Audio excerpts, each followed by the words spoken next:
TV's back in the house for the RBC Canadian Open. It's the betting show 2022. I'm back from vacation, and Pat's out of here. Forget you, Pat. You're gone. You're dipping. I got a special guest. You get a special guest. I get a special guest. Last week you had John Radhouse, Caddy House. He did a good job. Pat did a good job hosting. He did a good job hosting. But you guys, when you get Pat, when you get DB out of town, you get bare minimum Tour Junkies. You get, barely a little exposure Tour Junkies. You get like a little bit of a side boob of Tour Junkies content. Because Pat doesn't do anything other than show up for the podcast, do his thing, and that's it, right? He just does the Monday night deal. Maybe you catch him getting a prize picks contest in there or fantasy golf Somalia or whatever on Tuesday. But then that's it. You don't get chalk bomb. You don't get heavy petting. You don't get all the other extra YouTube stuff. But when I'm in town, you get all the goodies, all right? So I'm here. I'm pumped about it. I got my podcast shoes tonight, but I want to bring in our host for the evening, our co-host for the evening. You know him as G Money, Mr. Garrett Simmons, our resident caddy friend, Korn Ferry Tour expert, and the young gun, the young whippersnapper of Tour Junkies Enterprises. What up there, Garrett? What it do, doggy? Look, I got my look at this. Look at this podcast juice. Dang, dude. Look at that Brookline. You can get you one of those. Oh, I thought it was a custom label for a sec, but it's just a koozie. Dude, that's just a koozie. Look, I rarely drink beer on the podcast.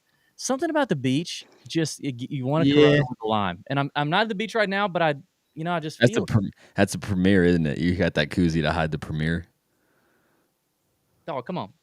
Just a light. It's just a light. Yeah, that's not a Mormon. 38. That's a Mormon beer. What's that? 3.1%. I'm 38. You must be right. You must be riding Finau this week. It is what it is. Oh, well, stay tuned. Stay tuned. What do you got tonight? What are you drinking? A little Chardonnay or something? I got Espolòn on the rocks. That's liqueur. I like a little Espolòn. That's liquor. I like Espolòn. Hardly know her. Normally that's where I'm at, but not tonight. I'm still on island time, buddy. Island time. Yeah, with that shirt. Looks like. Oh, bro, you like this? Not really. This is I knew I was gonna get grief for this shirt. I actually was surprised it took this long. This is the new Mark Wahlberg line. That looks like Golf Galaxy and Play It Against Sports had a baby. It's hey man, don't knock on Play It Against Sports. It's they call it the golf T-shirt. It's just like it feels like a T-shirt. I don't know if I like the what does it say? Municipal up top. It's dude, that's gangster. I don't know. No. Yeah, dude, that's gang. That's a hit. They hit you where nobody really likes to hit. Are you a top button guy? Sometimes it depends. Yeah, I can't see. Well, there's no buttons on this one. There's no buttons. Oh, that's it's even a T-shirt with a collar in it. Yeah, that ain't cool. Yeah, I like it. Your mom likes it. Garrett, I know we're really all excited to talk about the RBC Canadian Open because it's an incredible field. We're going to get to it. We're going to talk about our favorite outright bets, maybe some top 20s at the end. And who knows where else this could go? You know what I mean? It could get weird. We could talk about other stuff that's going on in the world of golf. Not that there's a lot going on. I mean, very little going on in golf. But I do have to make a few announcements. Yes, Pat's on vacation. And where is Pat? Pat he's in hell. He's in hell. Well, I mean, he lives in a senior citizens community, so I don't know where he's going on vacation, like down to. He's on a cruise down in. About where people go on vacation, where it's hell. Where do you think? Florida, God's waiting room. Florida, and what specifically in Florida? Orlando. And what specifically in Orlando? Disney World. There you go. No shit. There you go. He's in Disney World. Disney, and he's hating every second of it. Wow. Yes. No, I think he low-key loves it. No, I don't think he does. See, he's in the chat. I'm truly in hell. He's in the chat right now. Hey, listen. Good on you, Pat. We love you, man. Miss you, buddy. Hey, listen, the show is as always presented to you by our friends at covers.com, where winning starts. If you're a sports bettor, betting on any sport, covers.com is where you need to go. Check it out, along with 25 million other sports bettors annually. They've been doing it for 25 plus years. All the good content there is money. You've got our head-to-head matchup, top 20 matchup article that goes out exclusively on covers.com every Tuesday afternoon, maybe. So check that out if you haven't already, and check out covers.com. It's where it's at. All right, so Pat's on vacation. I got to let people know this too. We don't have AC in the chat.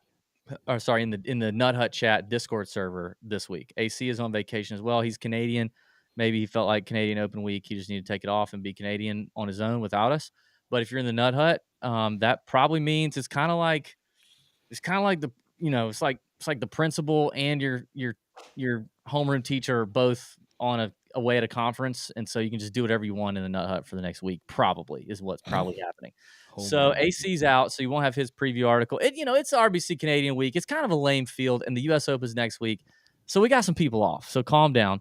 But I do want to thank Caddy John for filling in for me last week. That was good stuff. Obviously, thanks to Garrett for hopping in today. Want to talk about the U.S. Open content real quick because it's going to be a weird week. I want to get this out of the way.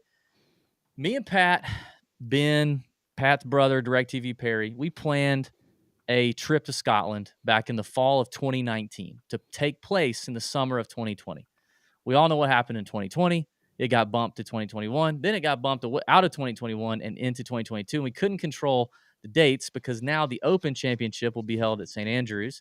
And so now we're going to Scotland. We leave on Friday morning, and we'll be in Scotland for the U.S. Open.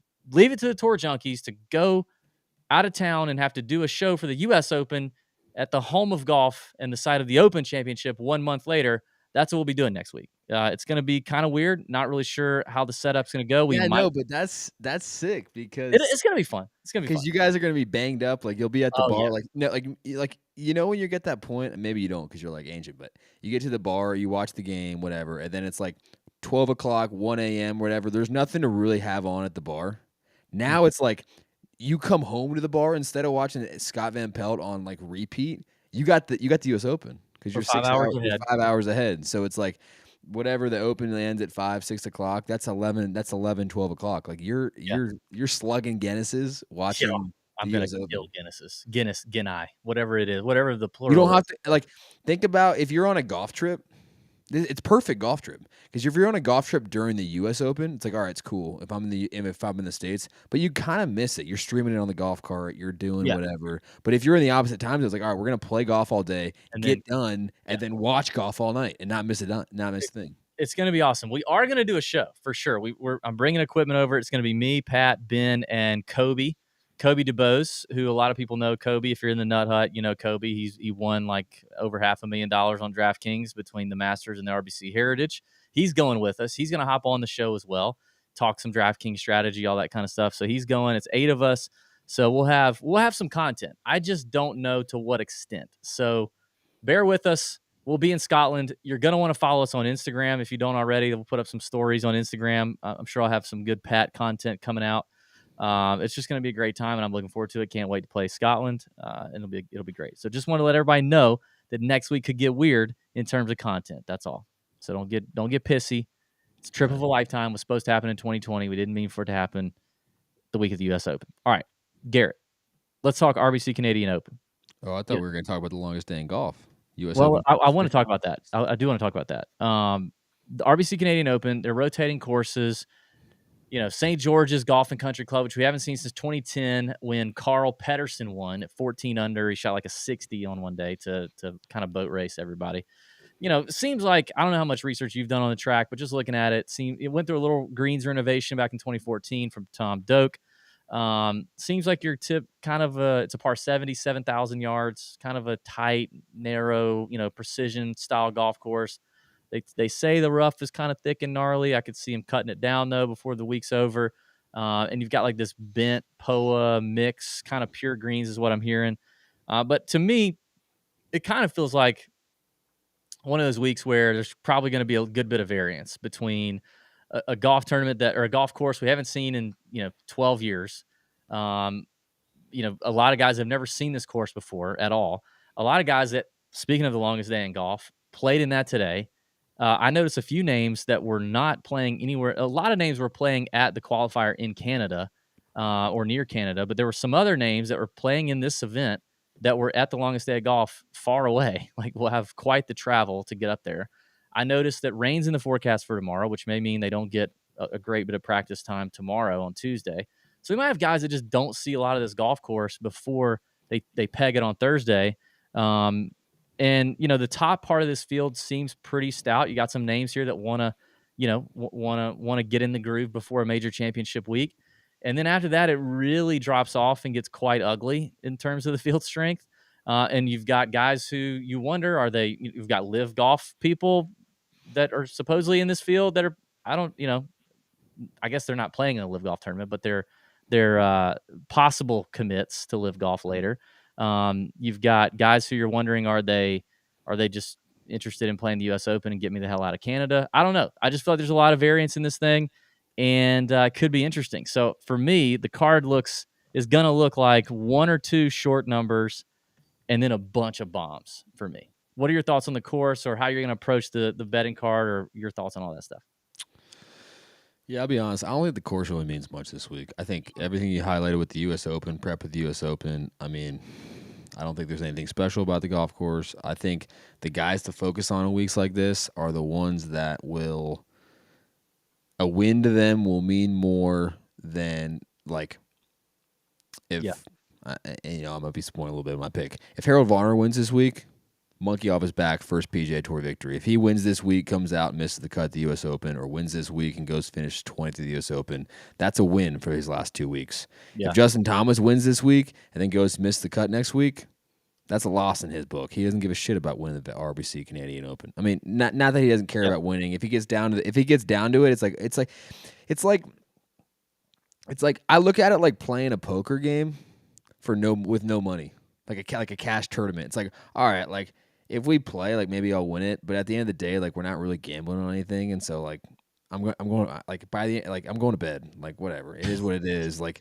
there's not a lot of stakes on the line. Like, that's what it is. But for the guys that are like, hey, if I win, like $5 in this tournament, like, it's going to be life changing, which is metaphorically some of these guys that, like, okay, I got a job for the next 2 years. I win. Those are the guys. I like the Canadian guys. I think they always play well in Canada. I think they're familiar with what's going on there, just with the culture, with the community, like all that. People underestimate being in a different country, even though it's just Canada, the just day-to-day life, how it goes, dealing with. Canada is definitely a weird place. All these little nuances that just are a little up there being weird AF and doing dumb all shit. the little nuances that are kind of an inconvenience to people. It just adds another element of stress, and so I think the course. I think it's less on the course, more on the guys that care a little bit more. Again, not that Justin Thomas is trying to go out and shoot 80-80 and go to the Open, or he wouldn't be playing. But I think it's one of those things where it's like, all right, I think the big players are thinking more about their game and less about their score, if that makes sense, or kind of more like, all right, what do I need to work on? What am I thinking on? Let's keep it tight. Let's think about, hey, I really want to work on my mid irons, flighting this, or hey, I'm looking ahead at the U.S. Open. It's going to be a lot of mid-iron, long irons. Hey, I'm going to focus on that, even if it's just practice throughout the week. And then, hey, I'm going to get into the tournament and do it. So that's where I'm at. What do you think about the longest day in golf? Have you ever caddied in a qualifier for the longest day in golf? I have not caddied sectional qualifying. I've caddied local qualifying back in the day, and played in local qualifying. And but yeah, no, I definitely think it's those. I mean, those guys that have to get on it's all fade for the guys that, even the guys that qualify. So I'm trying to think. So last year, I worked Congaree. So this was a year ago, and this was the Canadian Open tournament replacement for it. And so I'm thinking about the guys, like, I remember JT Poston qualified for the Open. He came in late Tuesday night. And some of the guys that did end up qualifying and flying halfway across, if they were in California, they flew across to, South Carolina for it. So I definitely think what were you about to say? What if they didn't qualify? Do you feel like it was that if they didn't qualify and they came to play in Congress? Well, this is bad. If they didn't qualify, they still have to travel the same amount. Yes, that's what I'm saying. So you're more talking about the travel. It's more just anybody that did it. I mean, those guys that might, like, I don't think that the guys that qualified versus the guys that missed out by a shot or two are necessarily that much different, up and down. If anything, the guys that didn't qualify by a shot or two, I would actually like them more in the tournament because they're not even in the U.S. Open. Yeah, so a little more. You know what I mean? Like, if Martin Trainer qualifies for the Open, he's like, all right, I'm pumped for the Open. I got to get ready for the Open. And he's less concerned about the RBC Canadian Open. I could see it a couple different ways. Like, so for example, I want to, and this will be a weird week. It is what it is. I'm looking at the qualifier in Ontario at Rattlesnake Point Golf Club, where Jonas Blixt. I have a deep history with Jonas Blixt, Garrett. Goes 7 years back to the Tour Junkies. Jonas Blixt led the whole thing. It was only 25 players. We shot 10 under. Callum Tarrant, who was also qualified at Pebble Beach. shot 9 under, and I kind of like Callum Tarrant. I followed him a little bit. He was in Grayson Sig's group at the Byron that I followed on Thursday. Watched this guy play a little bit. Hits it a mile. Hits it pretty hard. Yeah, Big And Don, my boy Big Don used to caddy for him. and so like for a guy, so think about a guy like him. Okay, so he just played this event. He played very well, which is good. That's a good thing. He's in Canada already, so very little travel. I mean, I know Canada's huge, but he's in Ontario. Um, and he is also looking for his first like breakout victory on the PGA Tour. Like I would think that Callum Tarrant would come to this event, still taking the RBC Canadian Open quite seriously.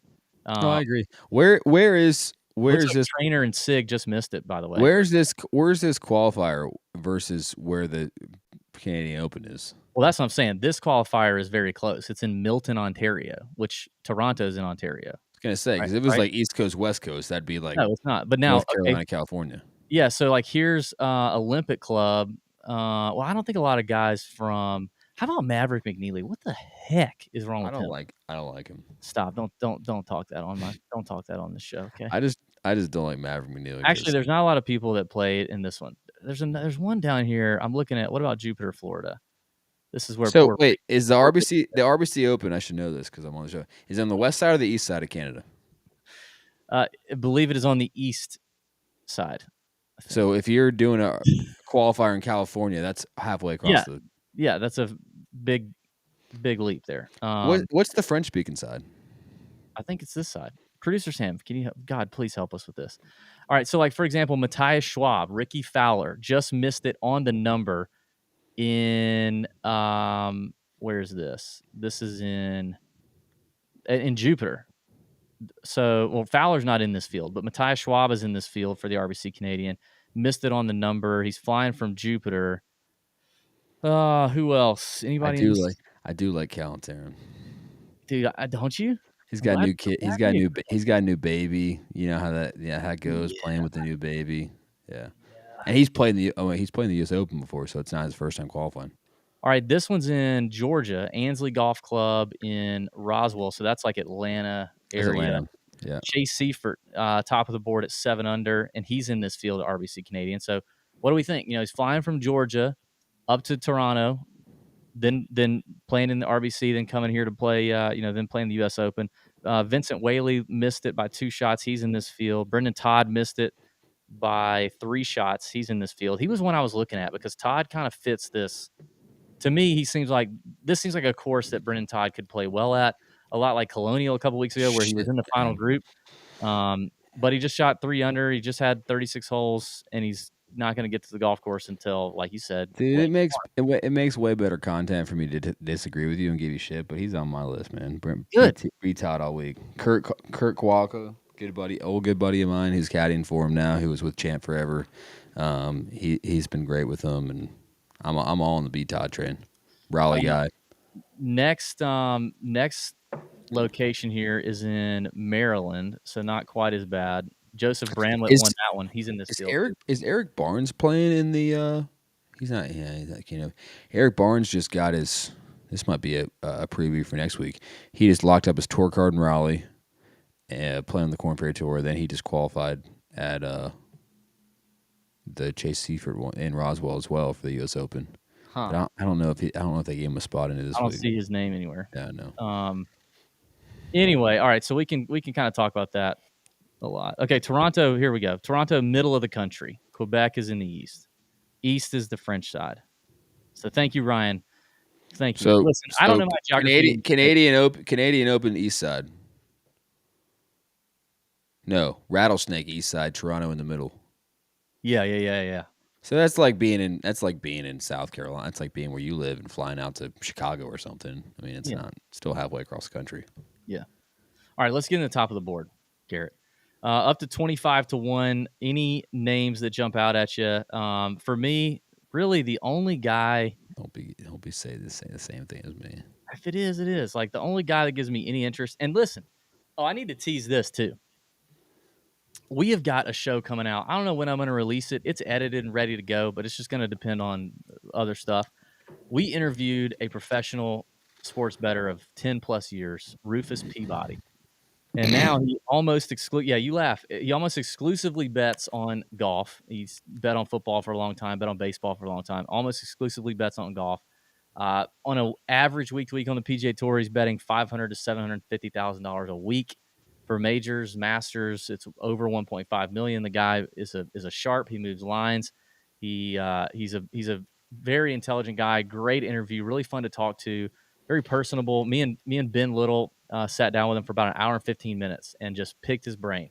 And he gave us a lot of stuff. He didn't give us everything. He refused to give us everything, but he gave us a lot of stuff. Even at one point in the interview, he said, "Man, I already feel like I've said too much here." It was a great interview, but one of the things he said was something that I've kind of been trying to get into the heads of some of you on YouTube, and it's this idea that I think we should pound outrights earlier in the week. I do the first look betting show first thing on Monday morning at like 10 or 11 a.m. I go live on YouTube and I start scrolling through the odds, thinking about who are the names that jump out at me. And a lot of times, by the time I do this show, there are already names that have gotten much shorter since I looked at them earlier in the day. And, I wish I would have hit them.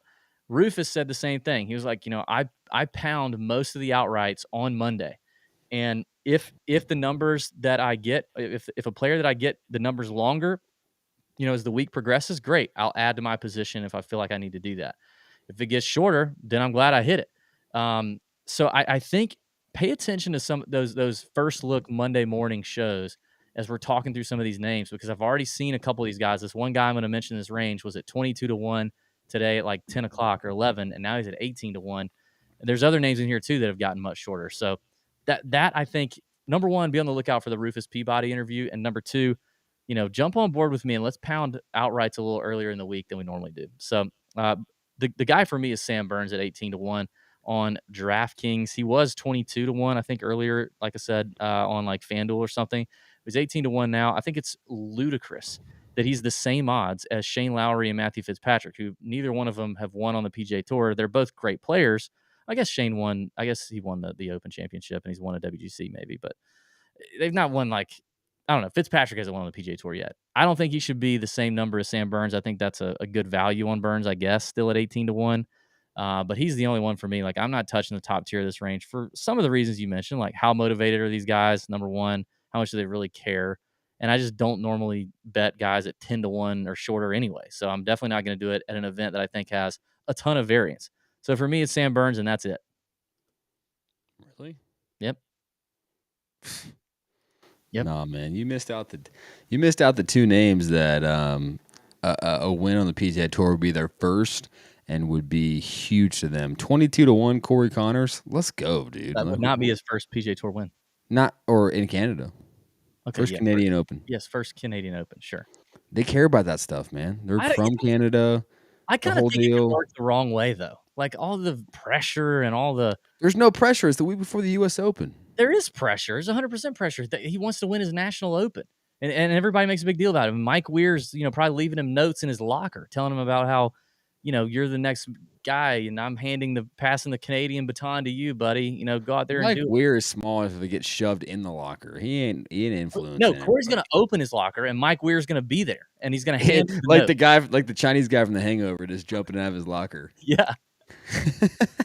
He's going to try his best to get the Mountie hat. I like Corey Connor this week. I think he's. I like Connors, but I don't like the. I don't like the.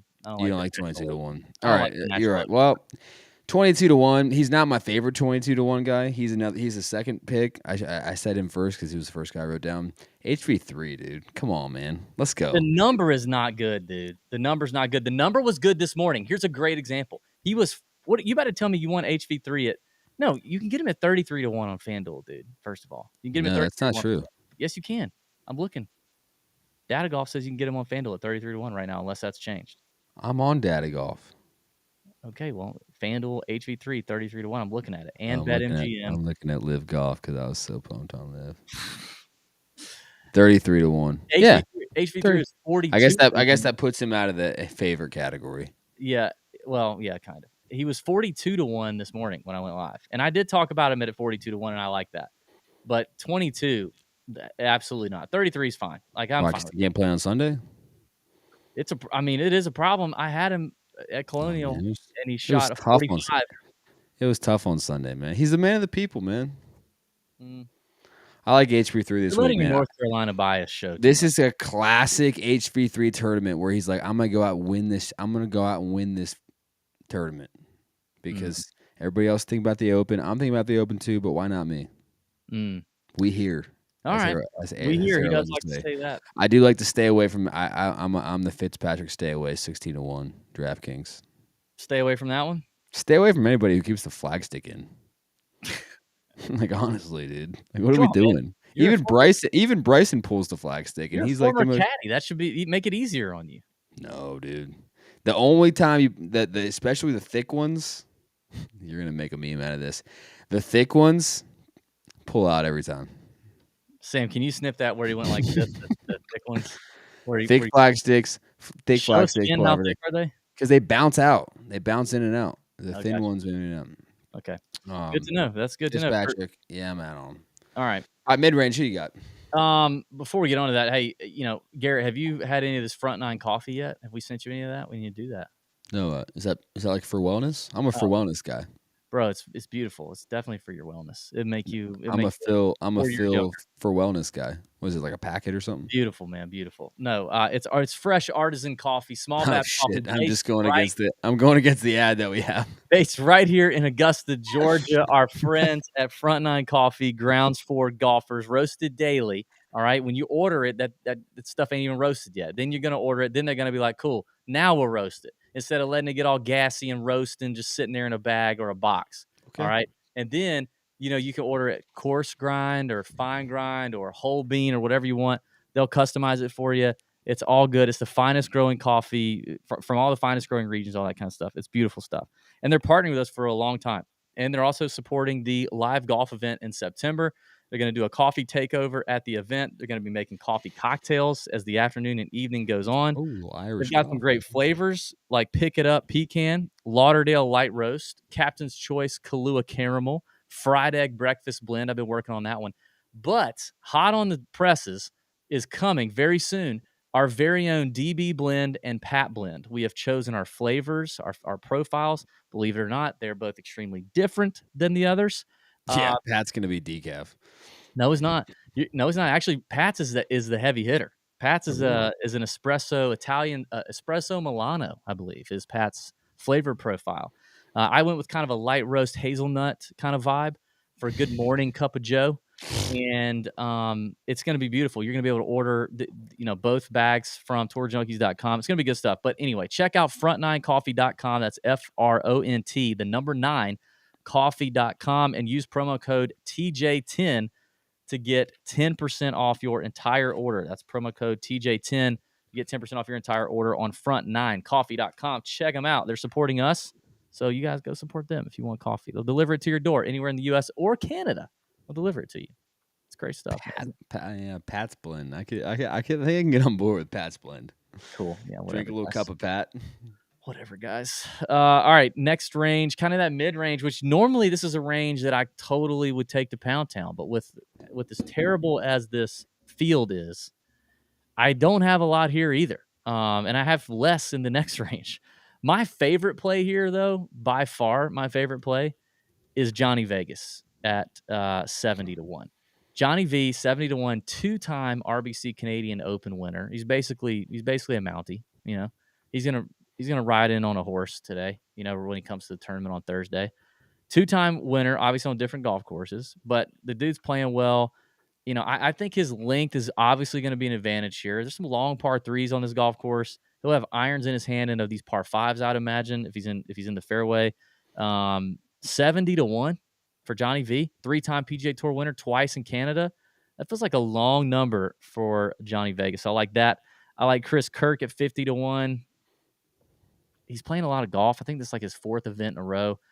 And I also believe was he qualifying today? Was he in the longest day thing? No, he wasn't. Maybe he's already qualified. I don't know. But I like Chris Kirk at 50-1. And then I'll go Finau. I like Finau at 30-1. I like it. I feel like he's trending. He's had a couple top 5s recently. Same kind of distance advantage that Johnny Vegas gives you.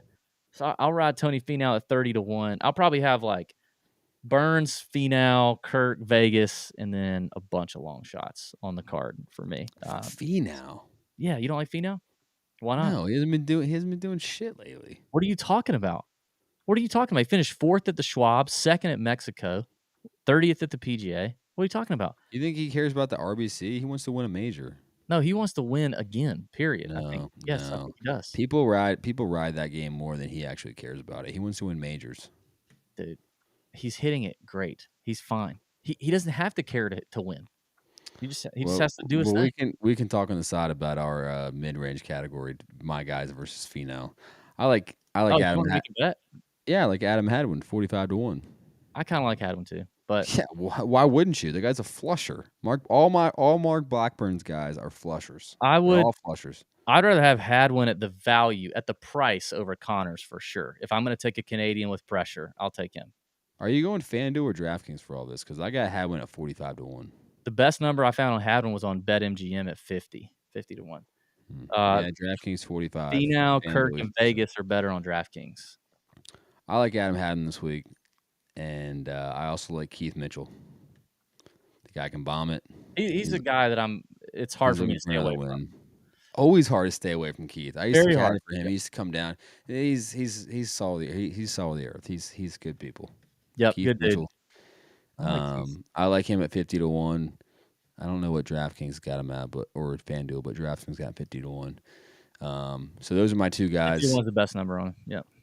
All right, that's it. I got a top 20 in that category. No, save those. All right. The next range is 75 to 130 to 1.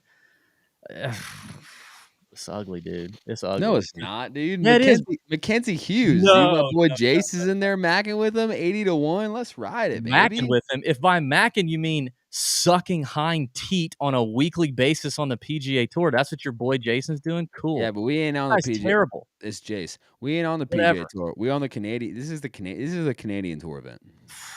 I can't stand Mackenzie Hughes. I do not understand the affection for Mackenzie Hughes. Who do you want against him?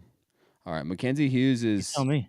Mackenzie Hughes is CT Pan. I'll take CT Pan against. Mackenzie Hughes is 80-1 on.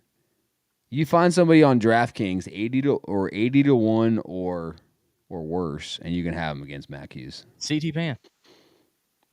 80-1. CT Pan. Yeah. I'm a new CT Pan convert. You're the one that's gonna have to tell your kids they gotta eat ramen next week.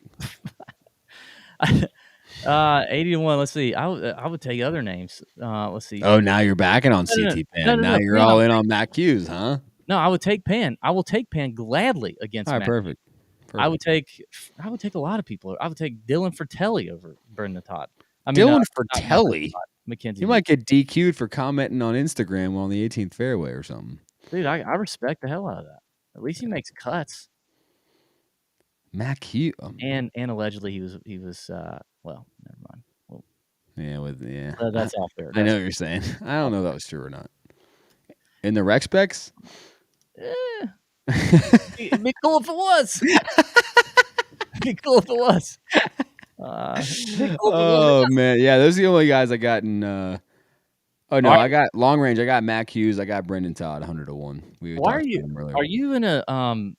Are you okay? You keep getting lower. You're like sunk to the bottom of your. Yeah, slouching down. Are you in quicksand? Maybe I was. I don't know, dude. I was slouching a little bit. I'm looking down on my monitor. Put your shoulders back, man. Stand up. Darker, dude. It's been a long day, dude. I played golf all day today. I drove. Been in the car all day today. I had to drive a car. Just taking everyone's money, man. What about? Should we spin the wheel? Sam? Do we have the bet wheel? Should we spin the wheel? Yes. All right. We should spin the wheel. CT Pan versus Mackenzie Hughes. We'll do best finish. Whoever finishes the best, the loser spins a wheel. The tiebreaker. I'm not eating out a watermelon or whatever, a pumpkin or whatever you guys. Yeah, you'll do whatever's on the betting wheel, unless you're let's run it. Some kind of a chump or something. Let's run it. So. That's right, Josh. You can't take the heat. Taylor in the chat, get this kid to eat out a pumpkin. Yeah, you'd like that, wouldn't you, Taylor? So. All right, here's the tiebreaker. The tiebreaker is DraftKings points, but I'm taking CT Pan. You're taking Mackenzie Hughes. Sam, Back up from the microphone because it's always so freaking loud. Okay. No, the tiebreaker should be like a 6-footer. Spin the Gaining down. spin the ratchet Tour Junkies punishment wheel. All right, ready. There's a Here we couple go. on here I do not want any part of, Garrett. I hope. Here we go. We could respin. You know. Wait, is this you or me? Or it's just one? This is whoever loses. Loses. 10 Waffle House waffles. Oh, Live on the show. live on Instagram or something? Mm-hmm. I don't think I could do that. What are you talking? Oh, dude, that's not a punishment. You know, my first ever job was at Waffle House when I was 15. For real? Yeah, I don't think I could do that. They call me Hollywood. A lot of normal people go to Waffle House like Sunday after church, I love Saturday Waffle House. morning. Don't get me wrong, I love Waffle House, but I could not eat 10 waffles. I couldn't eat 5. Yeah, I probably couldn't either, but CT Pen better ride CT Pen. It is scary, but there's no respin going on here.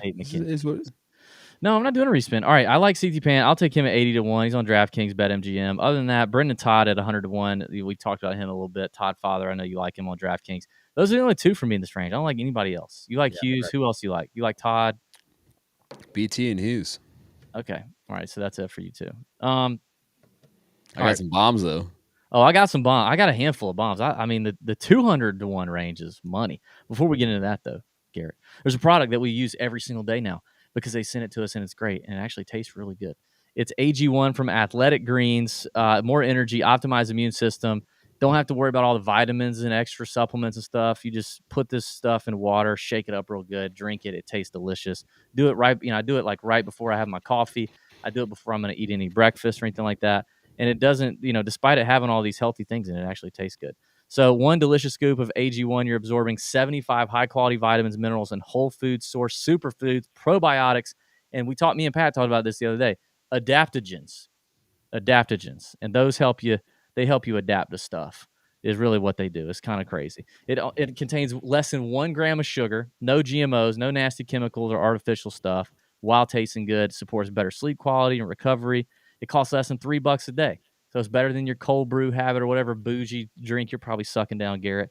Athletic Greens has over 7,000 5-star reviews, trusted by leading health experts such as Tim Ferriss, Michael Gervais. I like both those guys.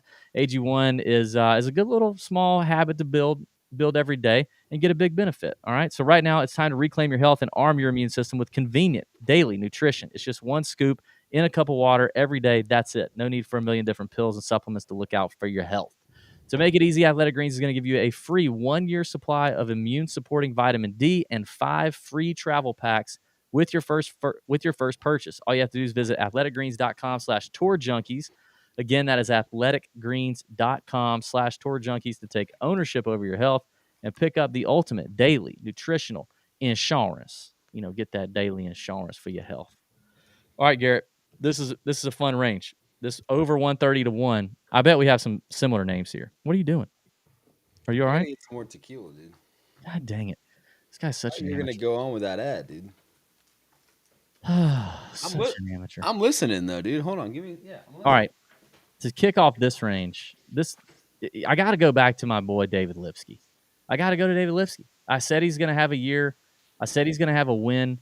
This is as good a course for David Lipsky to get a win as there ever was a course. T37 last week in Memorial is not fantastic, but he's continuing to, he's continuing to hit his irons pretty well. The putter's pretty hot right now. I like Lipsky. I think Lipsky at 130-1 is a good number. He's not the best value because I think the best values are these guys at 200 and 250. JT posted at 200.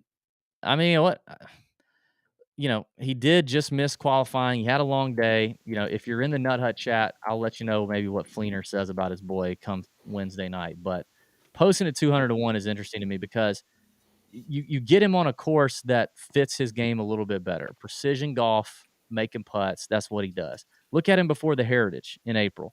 His recent form before that was miscut, 42nd, miscut, 41st. He gets to the Heritage, a course that suits him way better, 3rd. Then he misses the cut at Mexico with these wide open fairways. Everybody was just ripping driver. Hell, Cam Champ finished top 10 that week, and he misses the cut, right? Then you get him to TPC Potomac at Avenel Farm, another golf course that rewards precision accuracy off the tee into these greens.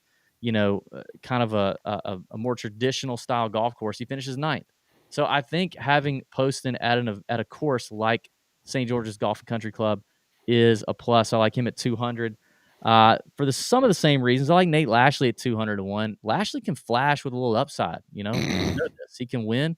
What are you laughing at, bruh? What you laughing at? Nasty Nate can have some upside.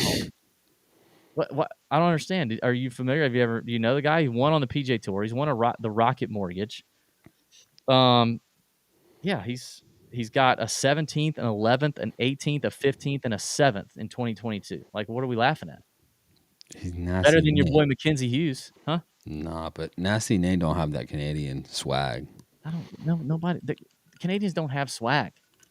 They're great people. I have good friends that are Canadians. Nasty Nate's not a great dude. He's an asshole. He's a great dude, but that's why they call him Nasty Nate. Yeah, he's nasty. The last one for me is Patrick Rogers at 200 to 1, and it hurts me to do it because he continues to punish me every year on the PGA Tour for not closing the door. But 200 to 1 is a good number for that guy, I guess. I don't really know. I saw it and I was like, I'm a sucker, so I did it. Who you got? Again, man, you're gonna think I'm just piggybacking off you. I know you like Poston. I like JT. Yeah, he was in my range. I got to get a relationship with him. North Carolina boy. I think again another one of those guys that would love to get a win. Would mean a lot for his career, etc. I love the way the golf course sets up for him, the whole deal. Love JT. DraftKings, I think 200 to 1. Yep.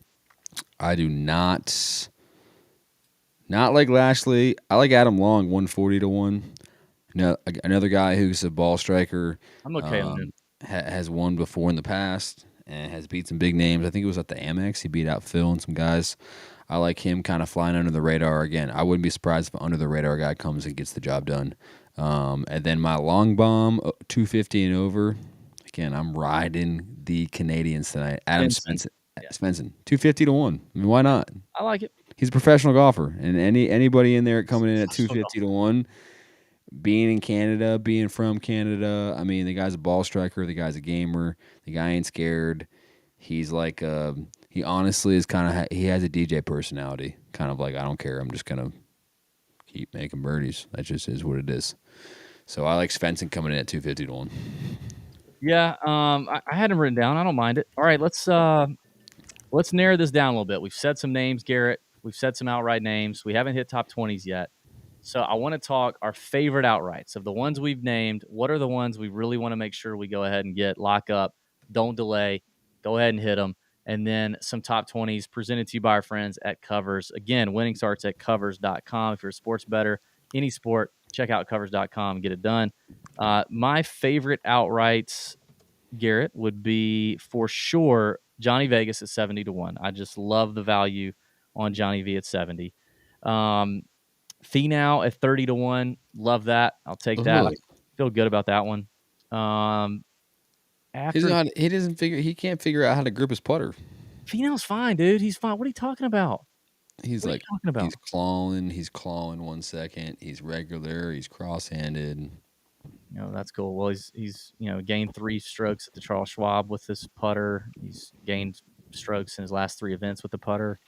Gained strokes 5 out of his last 6 events with the putter. So I don't know what you're looking at. But, top 20 for Finau this week. Prep for the Open.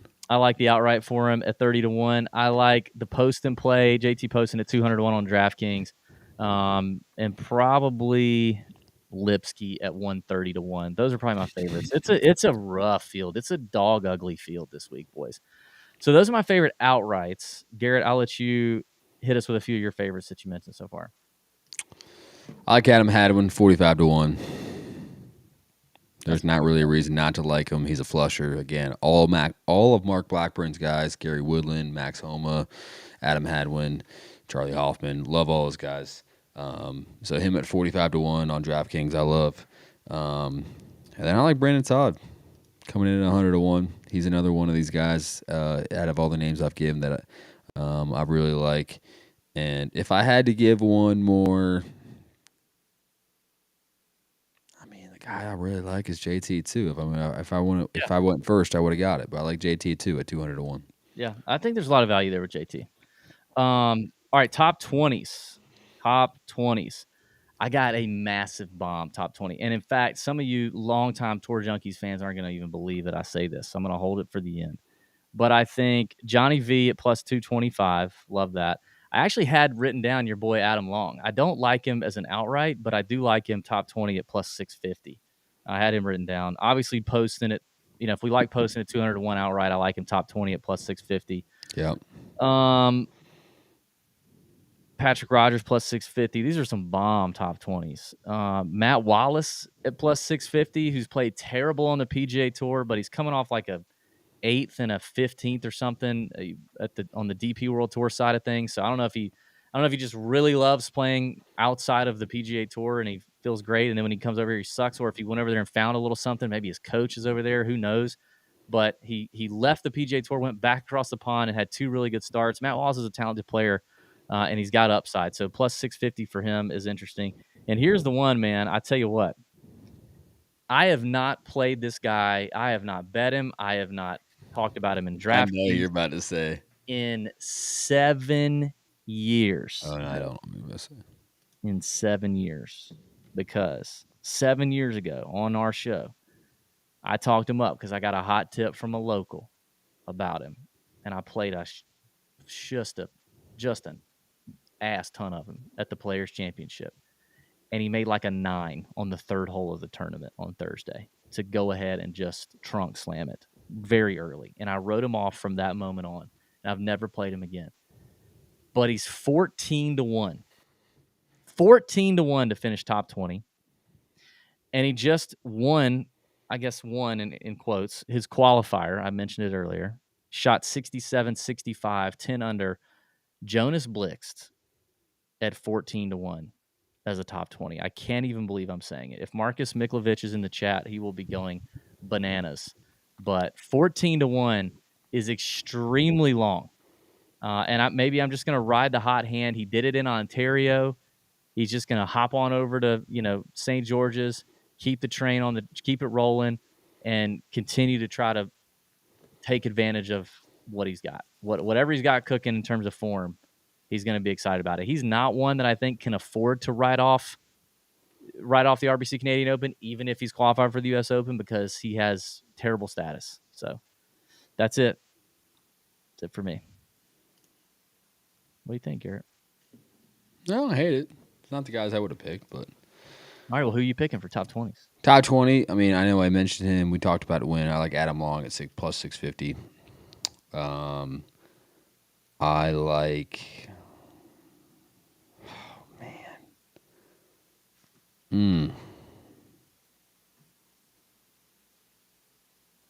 I like Camilo Villegas, dude. Okay. Plus 1,400? Or 140-1? 14-1 plus 1,400. I think Camilo, again, another one of these guys who's trying to get his feet wet. It's a backdoor top 20 kind of guy. Mm-hmm. Be whatever. Come on the weekend. I like Camilo coming in at 14-1. I also like, who else do I got written down here? These are some bombs, man. Bomb top 20s. This is another guy. I'm riding the Mark Blackburn train. Trey Mullinax. Okay. People forget about Trey Mullinax. He used to be a stud. Yeah, he got hit in the head with a Pro-Am by a guy in a Pro-Am, and he got all his jack. Again, Mark Blackburn guy, he's flushing it. He is a stud. I like him sneaking in. I mean, he's another one of these guys who every week that he tees it up, it means something to him. Yeah. So, yeah. I like Trey coming in at 9-1. I like it. There are your favorite early outrights, top 20s presented by Covers. Winning starts at covers.com. Let's see. Here's my YouTube comment. And then maybe we can wrap it up by talking about this, because I don't think Prize Picks has anything out right now. It's Monday night. It's a new golf course, so they're probably not going to put anything out till Tuesday. Yep, it's not out. So we'll end on this, Garrett. Here's my comment. I want people in the comments on YouTube to tell Garrett, what are you doing? What is happening to you? Are you okay? Are you in handcuffs somewhere? Are you in a dungeon? You keep messing with stuff. No, These I'm not. 26-year-olds. Or did you take your ADD medicine today? No, dude, I'm not an amphetamines guy. I'm also not 26. That's kind of jacked up. 28. What are you? I'm 28. Okay, whatever. Get it Seems together, man. You've been sinking down quicksand, eating your microphone. You've just been riding me with just like this boring picks. Like, what are we doing, dude? Boring picks. What? It's the freaking RBC Canadian Open. What did you expect to get? It did get a little dark. It did get a little dark in here. Did you get 6 to midnight on? You thought you were gonna get 6 to midnight on David Lipsky? Me telling you about David Lipsky? I don't I think don't so. like David Lipsky. He was mean to me once. Oh, it is dark in there. It's because your Ozarks house that you were in, all the windows is now the sun's gone down, so you look like you're in a dungeon.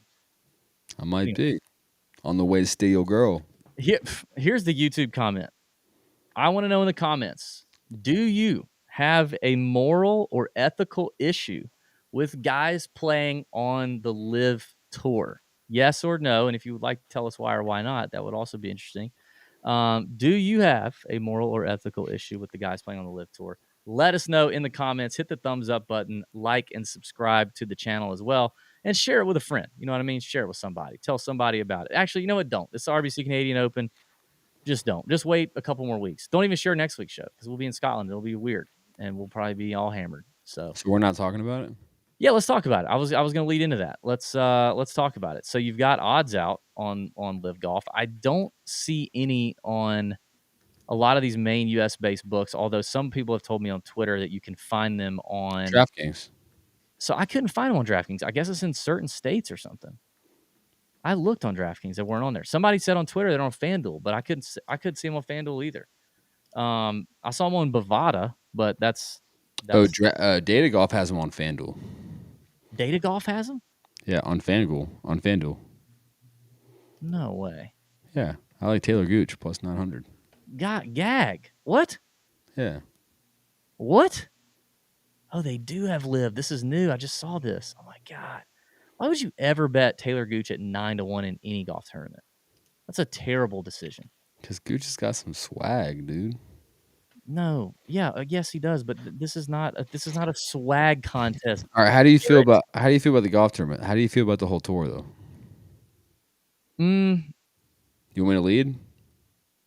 I'm not sure. I wrestle with it because this is where I wrestle with it. I wrestle with it because yes, there are things that the money that is backing this whole thing that the money is coming from a place that does terrible things, atrocities that we know of.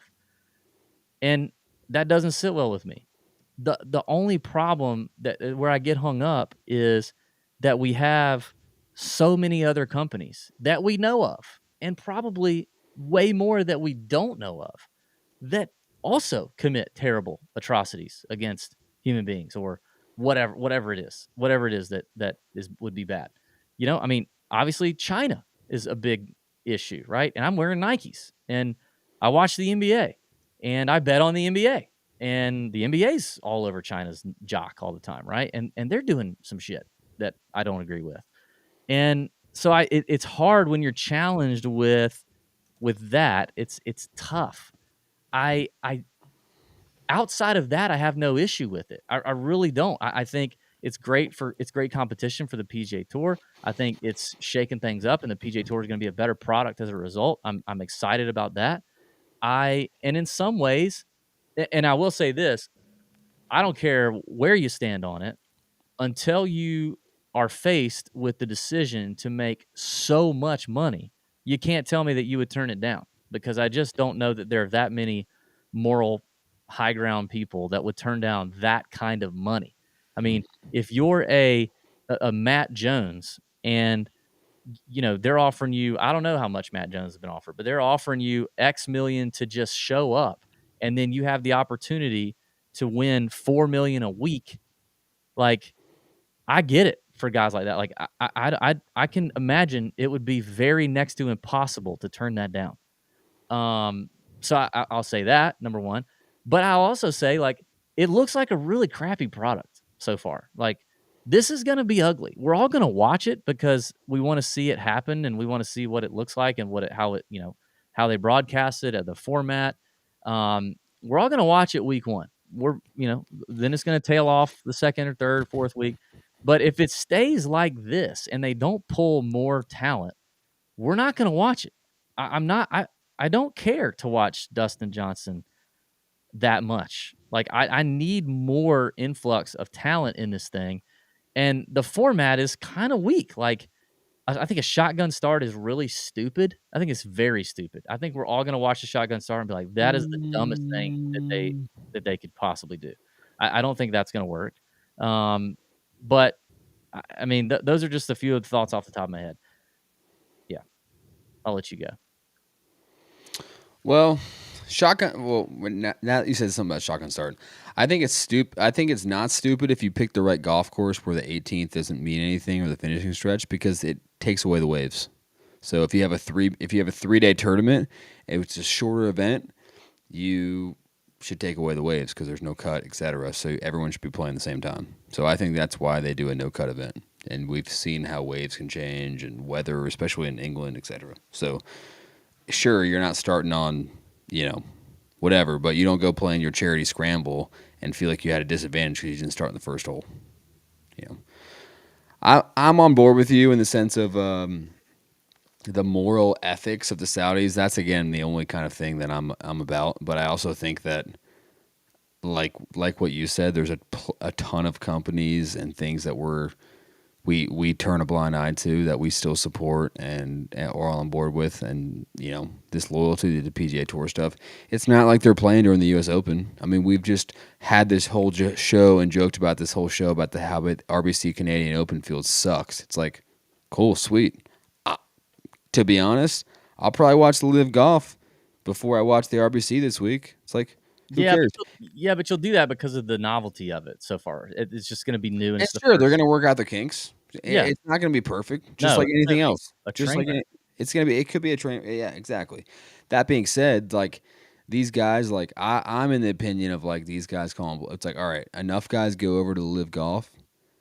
And then what? The PGA Tour is going to be like, all right, you can't play here. Well, then the PGA Tour is going to suck because then enough guys are just going to follow the money and be like, all right, we'll just play on the Live Golf. And now Live Golf's going to be the number one, whatever. Everyone, all the good guys are going to play on the Live Golf Tour. So it's like, I think the PGA Tour got to the point where they're like kind of flexing their muscles saying, hey, we're going to suspend you because we're the PGA Tour. And then now that the money's talking, they're like, oh shit, now we have to like pay these guys more and do more than we, initially were going to. And now this, these guys actually care about money a little bit more or less. And, I know it gets a little bit sticky and that's where it's a lawyer thing. And that's where I don't know. The guys that have played for a while that have a lot of pension money and have a lot of stuff that's tied to like their Champions Tour stuff, they can't play on the Champions Tour. That's where it gets a little bit sticky. But the younger guys that are like, hey, I don't have a lot of pension money, or I play on the European Tour, or, I don't have this whole commitment to the PGA Tour ever, or even these young guys who maybe have won once, like Taylor Gooch. He's like, all right, cool. Like, I don't want to play golf. There's the Charles Howells that want to play golf until their back gives out. There's other guys that are like, I'm okay not playing golf the rest of my life. If I can get a check, that's awesome. I'll play golf with my buddies. I'll be a member guest guy forever. You can't blame them. Going back to your point of being like, I always say the same thing about people that have money or saying, hey, money's on everything. It's like, I only trust those people that have actually had money and then they don't and say, okay, yeah, now it's not worth it. It's like, it's easy for someone to say that's never been offered it. Yeah. I don't know if I've said this on this podcast before, but I remember when Tiger, I think I said this in I don't know if this is Twitter Spaces or something. Anyway, I remember back in the day when Tiger, got the club thrown through his windshield that fateful Thanksgiving Eve morning or whatever it was. And I was listening. You were a young whippersnapper at that point. You probably were just. No, I remember it was the Friday after Thanksgiving. Okay, yeah.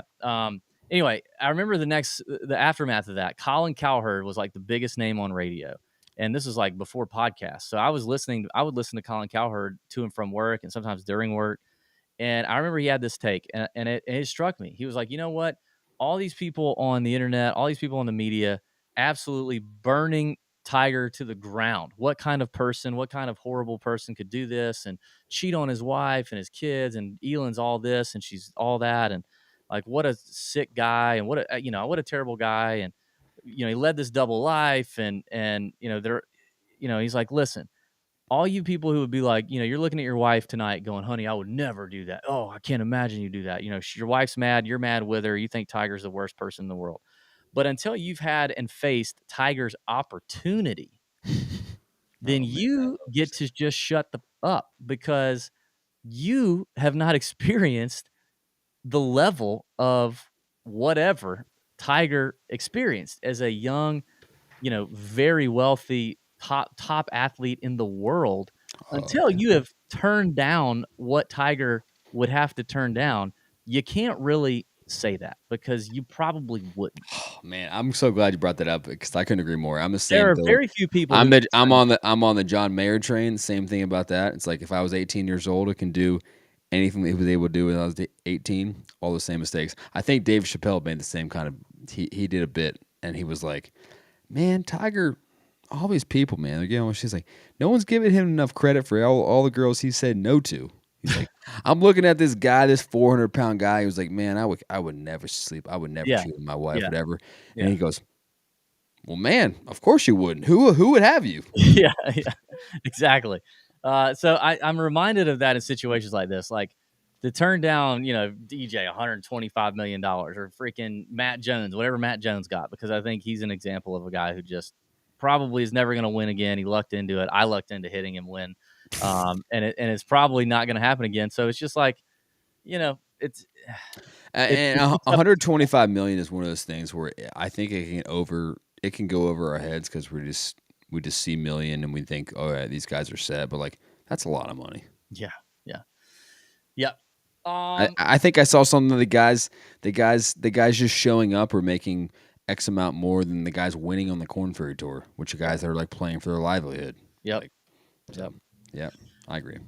All right, that's the RBC Canadian Open betting show. A little live golf talk. Me and my boy G Money, the kid, host the Korn Ferry Tour podcast. He started to do a lot of interviews, Korn Ferry Tour players, caddies, other personalities on that show. You need to check that out wherever you listen to podcasts. It's on the Tour Junkies network. Obviously, he also goes live here on the YouTube channel every week when there's an event or he's got a guest, former caddy on the Korn Ferry Tour, knows about a lot of these up-and-comers, a lot of these rookies on the PGA Tour.